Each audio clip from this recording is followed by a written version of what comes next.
Welcome back, family, friends, and all ye people. So this is story time number 2. I'm going to talk about my rape experiences. I'm going to talk about being stalked. I'm going to talk about the attempts to take my life, all in one, because with one experience that I'll go into detail about, it kind of relates to some of the other categories like stalking, raping, all of that kind of came into one category. So stay tuned. If this is your first time, hi, welcome. I'm Tiffany.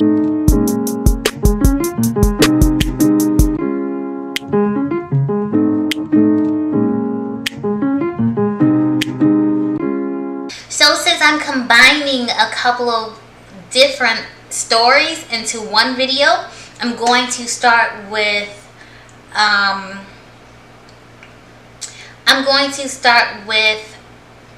rape.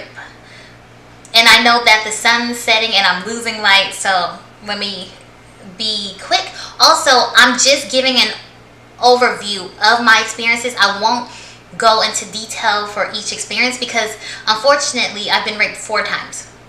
I'm not going to go into detail on each experience. I'll just give a summary. I'll probably describe 2 out of the 4. And then, so yeah. So, with being raped, I was raped twice in college.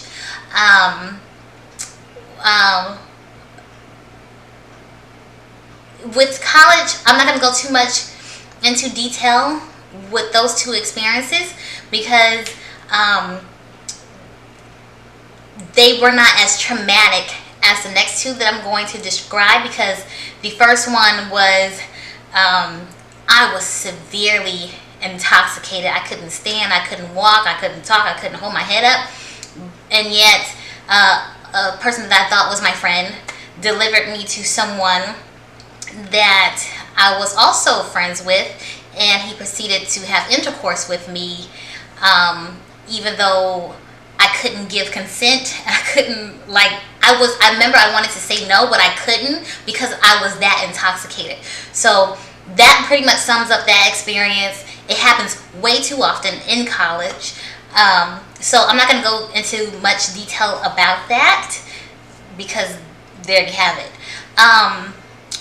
There was another college experience where the gentleman asked to come sleep on my sofa, ended up in my bed and raped me. I was familiar, but we weren't friends. I knew him through other people. There you have it. College rape number 2. What I'm going to talk about would be 2010, October 2010, and I was living in the Bay Area of California. This I think is my worst rape experience because in February 2010 I went to a club. I danced with a gentleman. He offered me a drink. I said no. We exchanged numbers. We spent the next couple of weeks talking on the phone. We scheduled dates to go out. At that time, I had yet to actually go on my official first date. And he wanted to take me, but I kept standing him up because I wasn't ready. I had clearly, if you've seen my other videos, I have some issues to work through. So I wasn't ready yet to take a step forward and date anyone. But even though I wanted to, but I was so fearful and I just had issues. So,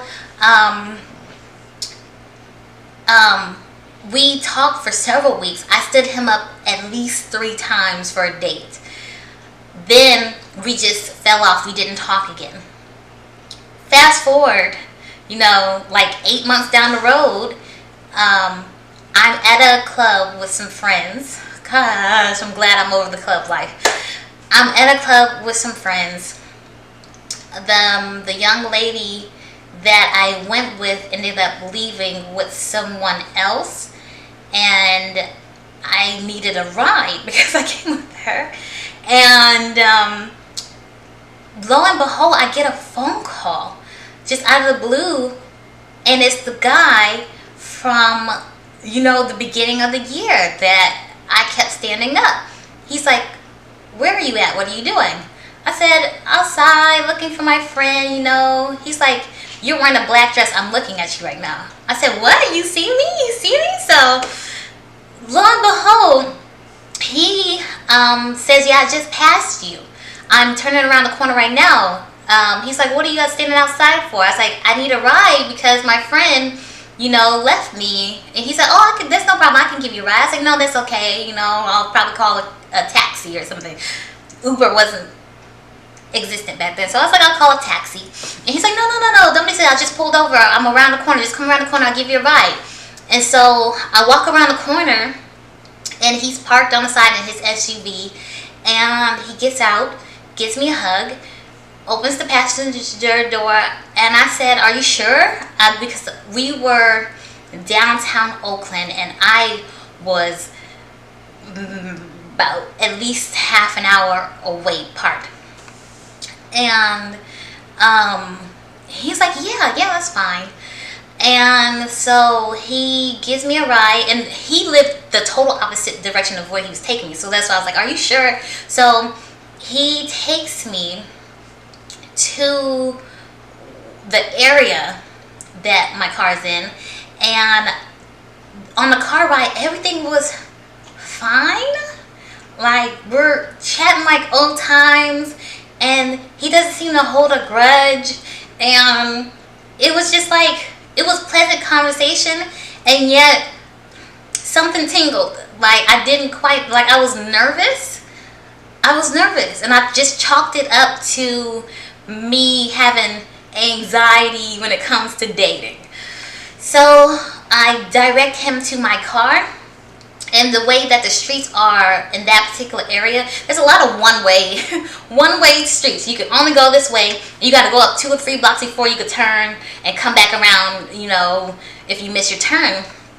So my car comes up. I said, oh, there you go, right there. He passes my car. And I said, oh, you passed it, stop right there. And so I think nothing of it. He goes up to the stop sign. He can't turn left there because it's the one way. So he goes up to the next stop sign. He doesn't turn left. And I say, you should turn. I'm like, you should turn. He keeps going. And at the next opportunity, he didn't turn again. And I said, wait. And I said, you can turn, like, what are you doing? And then his hands clenched the steering wheel, and his face shifted. It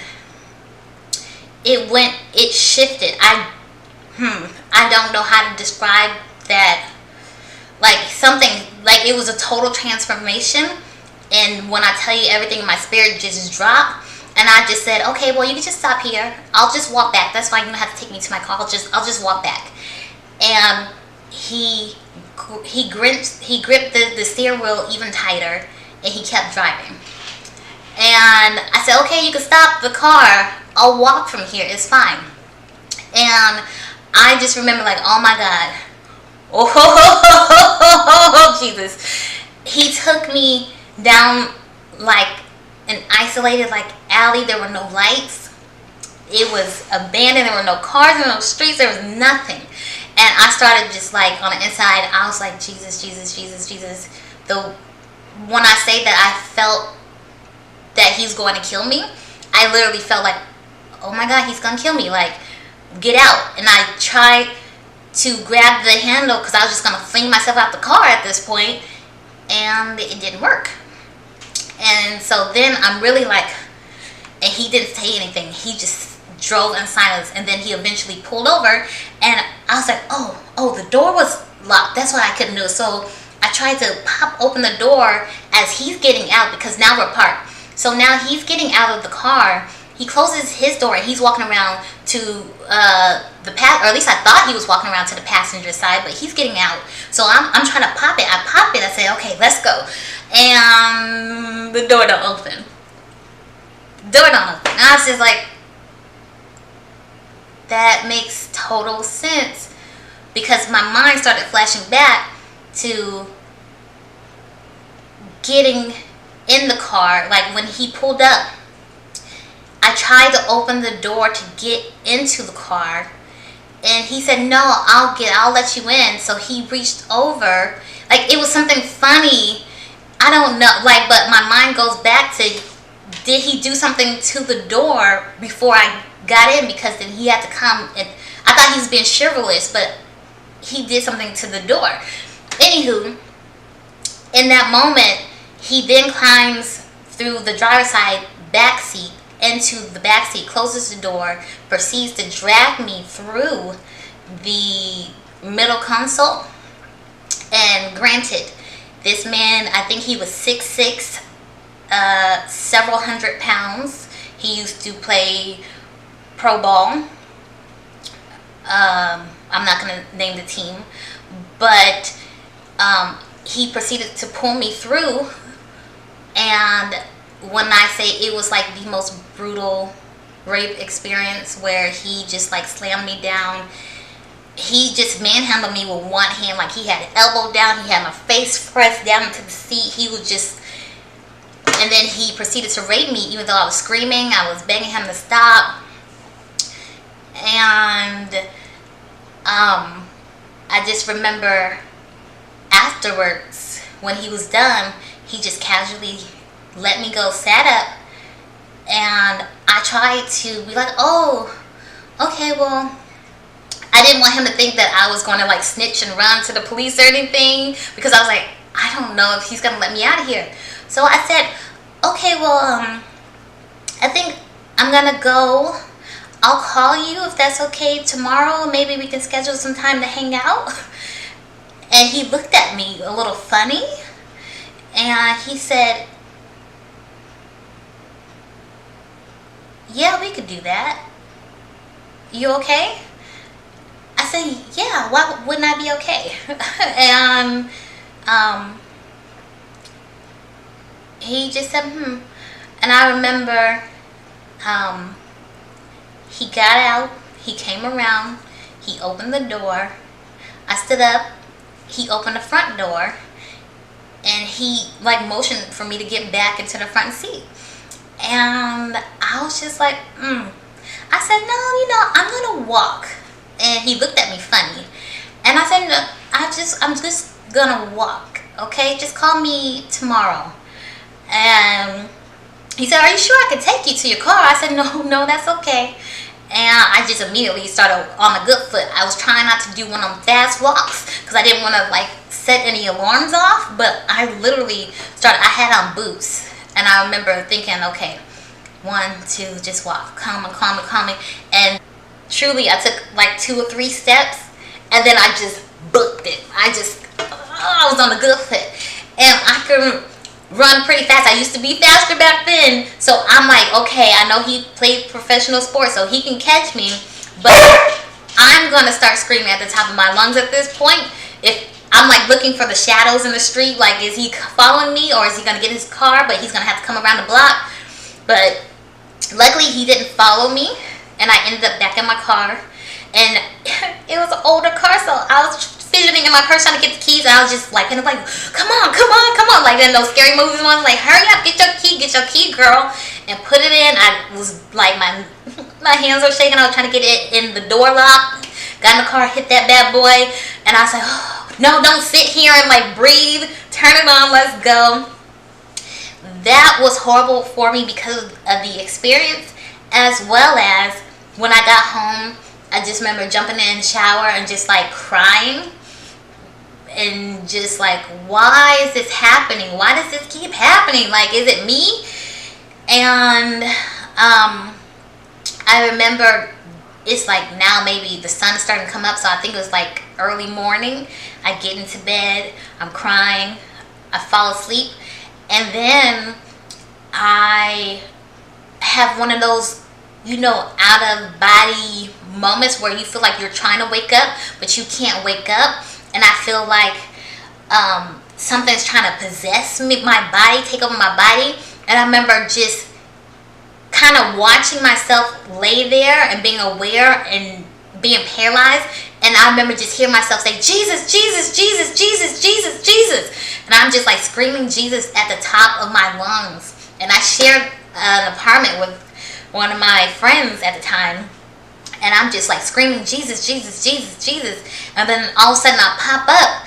And I'm just like, oh my God, so I gotta go to church. So I get up and I just go to a church that I had heard of I was in the Bay Area, and I just remember that particular rape stuck with me for so long because I had to deal with I felt like whatever spirit was in on him transferred to me, and then because he had ejaculated in me, my period was late, and you have to wait 6 to 7 weeks before you take like a HIV STD test before anything will show up in your blood. So that was like a long 2 months waiting for giving it the grace period so that anything that will show up will be in your blood system. So by the time I took the STD test and it came back clean, but I'm like, oh my God, my period's not here. Like, what am I gonna do? But long story short, my period ended up coming. I think I was so stressed that it kind of delayed it and affected it. But it's just like that whole experience was just like my worst rape encounter. So I had to turn on the light because the sun is setting.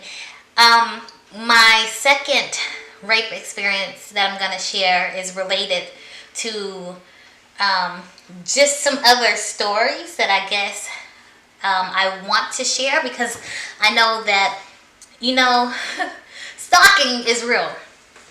I've always had, since I was just a child, had boys and men who will become obsessed with me easily. Like, I have no type of interaction or relationship with certain individuals, and they still will pursue me to the point that I've had multiple restraining orders for strangers. So I lived in New York, and I worked at a hospital because I was in nursing school, 4 classes shy of my degree. And when all of this started to occur, I hope that you guys can see me fine. But so I was in New York. I was doing my clinicals at one of the local hospitals, and I was being stalked by a patient's cousin. What happened is one of the CNAs that worked in the hospital gave the gentleman my phone number because he had an interest in me. She said, oh, you should, blah, blah, blah, he's cute and whatnot. And I was like, no. But she gave him my contact information, and the man ended up stalking me to the point where the hospital banned him from even coming there for treatment if he was injured. Like, they had a no transport order for ambulances. He had to go somewhere else. Because he literally was calling me saying, I see you, this is what you're wearing, I love you, God told me we're supposed to be together. And his messages would get progressively worse. Why aren't you answering me? Don't you know who I am? I love you. If I can't have you, nobody else can have you. I'll kill you. Then he would say, you're making me do this. You're making me act like this. Then he would call back and be like, I'm sorry. I love you. Forgive me. But I just love you. And God told me you're supposed to be my wife. We went on these cycles forever. Where he's like, hey, you're wearing such and such, a car's parked here and there. Why aren't you answering your phone? It was just craziness. So I was stalked for several months. And this guy that I had met a whole year before while I was partying in Atlanta for my birthday with my bestie, hey. I met this dude there, and we tried to do a long distance thing. I was supposed to move to Atlanta to pursue a relationship with him, but then I got into nursing school and I said I ain't giving up my career for some dude I met in the club. Nah. And he got mad at me and he separated the ties. So during this stalking event, this man came back forward in my life and I was vulnerable. He sensed that because we had an issue with our relationship where he was very possessive and controlling. Like every waking moment I had to be on the phone with him or sending him a video to show him what I'm doing. He was very insecure and just controlling. So when he popped back up, I just needed someone to make me feel safe and protected. And he was like, oh, babe, you know, just move here. I'll protect you. I'll keep you safe. This is bull. No one should be treating you like this. He's saying all the right words. And I know he's saying all the right words to benefit him and not because he really probably cares. And so we had a break for school. I go to Atlanta from New York just to visit him because I have not seen him since like the prior year. And I get there. The man is on meth. Jeez Louise. So he's an addict. And I didn't know it until I got to his home and where he kept me there. He kept me there and he raped me and he emotionally abused me and his dog. And fast forward through that experience, I remember calling my best friend and being like, you know, I'm stuck in this man's house. She's like, why don't you just call the police? And I didn't call because I was embarrassed. I was embarrassed that I was in this position and I didn't know where I was. I had no idea. But I also didn't know that the police could use your phone GPS to track you. And had I known that, I probably would have utilized it and called the police because I was like, what am I gonna say? I'm in Atlanta. But I have no idea. I'm on the 3rd floor. I can't jump out of nobody's window. He ended up just taking me back to the airport because I remember I was just kind of like zombie-like for 3 days. And I barely talked, I barely ate, I just didn't. And he's like, and he just took me to the airport. And then as soon as he dropped me off, he texted me like a couple minutes later and said, this isn't gonna work. And I was just like, who you telling? Like, do you understand that you're an addict and you were raping me? I was crying. From that one, even though I had there was tears and he seen visual blood and tears and stuff, he didn't care. Like, I ended up back in New York and I was so preoccupied at that moment with that experience that I totally forgot about the fact that I was being stalked. So when I got back to New York, literally the morning that I woke up the next day, my stalker was calling me again. I was like, he didn't call or text me not one time when I was out of New York, but the hours within my landing, he was hitting me up again. And I was just like, oh my God. So I ended up going because I took more time off from my job at the hospital. I ended up calling my supervisor and saying, hey, I'm back. She said, can you come back, tomorrow? Great. The next day I went into work. Per usual, I was late. So she calls me and I'm thinking she's calling me because I'm late.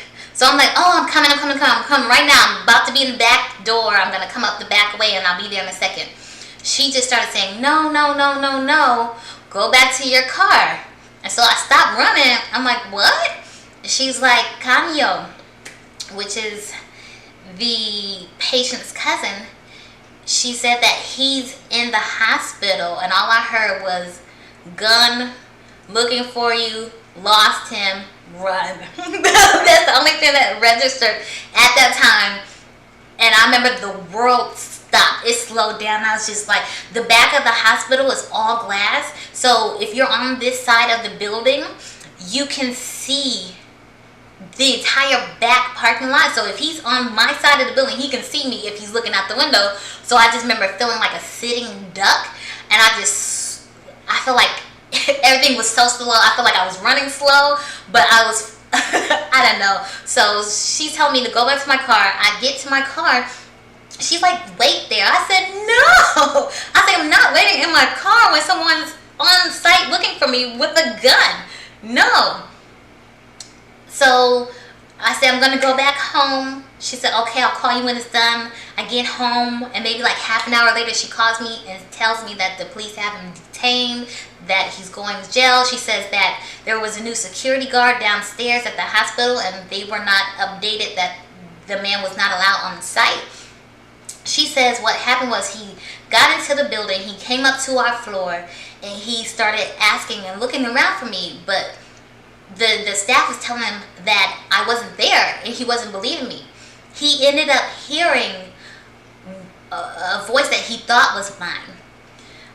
Before that happened, he got frustrated because he thought they were hiding me, so he pulled out his gun and he demanded that they tell him where I was at. He then heard a voice that he thought was mine, so he ran into the room. Turns out that it was a little girl visiting her relative in the hospital on that floor. Then one of the nurses, I guess, took off running into the stairwell, and he thought that was me, and he chased the woman into the stairwell. Then he ended up on another floor with his gun looking for me, and in the stairwell again, and that's when I arrived to the hospitals. They lost him in the stairwell. So then after that, I was like, you know what, I'm done. In a matter of 2 days, I've been raped, and now someone's here wishing me harm, and I can't take anymore. I would like to go a huge shout out to Bev. Love you so much. Beverly was my supervisor at the time, and when I went home, I had a decision. I'm out of here. I'm moving. I started packing everything that would fit into my car. She's like, wait a minute, calm down. Come see me. Come to my house. Like, she literally took me into her home. She, nurtured me. She took me to church. And she asked me to stay. She's like, oh, let me adopt you. And I was like, Bev, do you realize I'm a full adult at this point? Like, I'm mid-20s, late 20s. How old was I back then? Yeah, I'm like late 20s. You can't adopt me. But when I look back on the situation, parts of me wishes I had stayed and let her love and pour into me. But I know that ultimately I was supposed to leave and get here to where I'm at now, so that my destiny could begin. So I love you, Beverly. Thank you for loving me and looking out for me. So I ended up taking everything that I had, and basically I gave a lot of, my whole entire apartment was brand spanking new. The sectional, the bedding, everything was new. I gave it to some girl for free, basically. I think I charged her like $100 something, and I packed everything that could fit into my little red neon, little red, and I just got across the country to California, where I've been at ever since. So I know that now I've talked about my rape experience. I've talked about one of my stalking experience. I've had other stalking experience, but no one ever came wishing me harm with weapons. The last thing that I'm going to talk about in this video is like an overview is when I was 17, my sister's father hung me. There's no other way to say that. He hung me And what happened was, because there was DV in the household, and he talked crazy to my mom, and my mom just took it. I remember he said something to me, and he was so wrong about it. So I stood up to him, and I remember he was like, he got in my face and was like, what you saying? I was like, I'm not my mom. You're not going to talk to me any type of way. You're not going to disrespect me.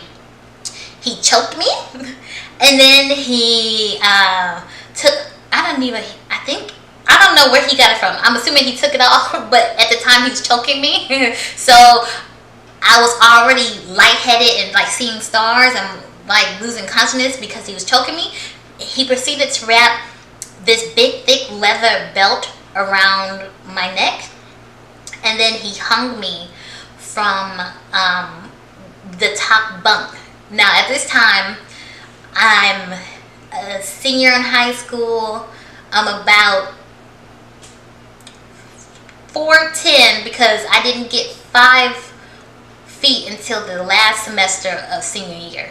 And I'm like really petite. I'm like significantly skinnier than I was now.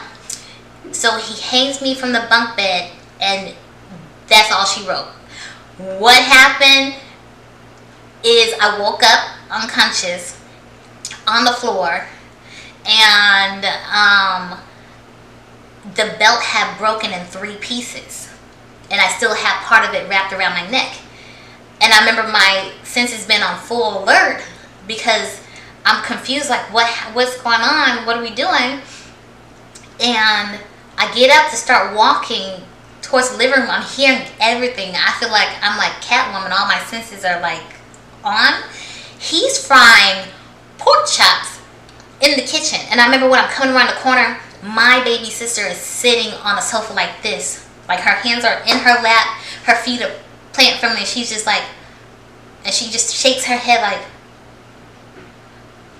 and I'm like, I get that you're trying to tell me no, he's over there, but I gotta get out of here. So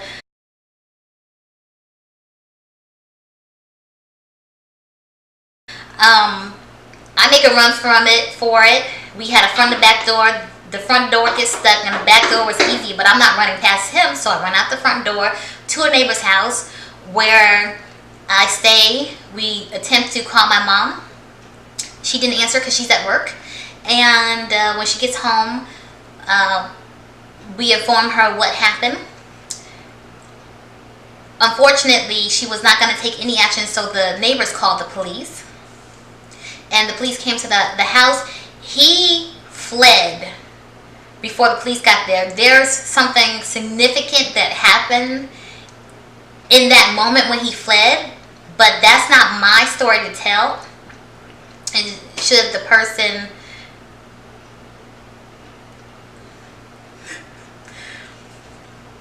if my sister wants to share that story, she will. So